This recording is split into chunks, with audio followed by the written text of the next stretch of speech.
आज की इस वीडियो में हम बात करेंगे how to complete any maths chapter in a proper way. Step 1, particular chapter के कॉन्सेप्ट को क्लियर करो। इसके लिए आप मेरे नोट्स प्रेफर कर सकते हो या खुद के बनाए हुए नोट्स प्रेफर कर सकते हो। अब नोट्स मैं इसलिए बोल रहा हूँ क्योंकि रिवीजन के टाइम और क्वेश्चन प्रैक्टिस के टाइम आपको ये बड़ा हेल्प करने वाला है। फॉर एग्जाम्पल, अगर आप कोई क्वेश्चन सॉल्व कर रहे हो और उसका कॉन्सेप्ट या फॉर्मूला उस वक्त आपके दिमाग में नहीं आ रहा है, तो आपने नोट्स खोला, उस चीज़ को रिवाइज किया और फिर क्वेश्चन सॉल्व किया। इससे दो चीज़ होंगी, एक तो आपका क्वेश्चन सॉल्व हो जाएगा और दूसरा आपका एक छोटा सा रिवीजन हो जाएगा उस पर्टिकुलर टॉपिक का।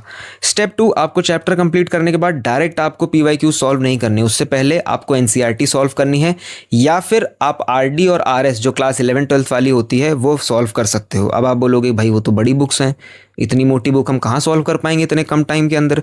आपको पूरी बुक सॉल्व नहीं करनी है, आपको बस एग्जाम्पल सॉल्व करने हैं और एक्सरसाइज के अंदर एनसीईआरटी एग्जाम्पलर जिसमें लिखा हो वो वाले क्वेश्चन आपको सॉल्व करने हैं और आरडी और आरएस में से कोई एक ही बुक सॉल्व करनी है, दोनों नहीं।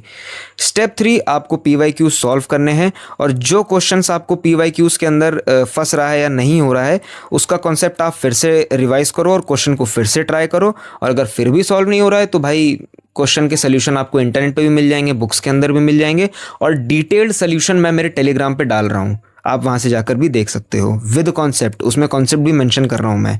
स्टेप 4, आपको रिवीजन करना है पूरे सिलेबस का ओरली, यानी कि आपको पहले आपने बुक्स के जो आपने नोट्स बनाए हैं उसमें आप रिवीजन करोगे कि भाई अच्छा इस टॉपिक के अंदर ये वाला कॉन्सेप्ट था, फॉर्मूला ये था। ओरली आपको रिवाइज करना है पूरा सिलेबस, फिर मॉक पेपर देने के लिए बैठना है और 2.5 घंटे का टाइमर ज़रूर सेट कर लेना कि भाई आप एटलीस्ट देख तो पाओ कि आप कितना वक्त लगा रहे हो एक मॉक पेपर सॉल्व करने में, कितने मार्क्स आपके बन रहे हैं। ये एक बेस्ट तरीका है।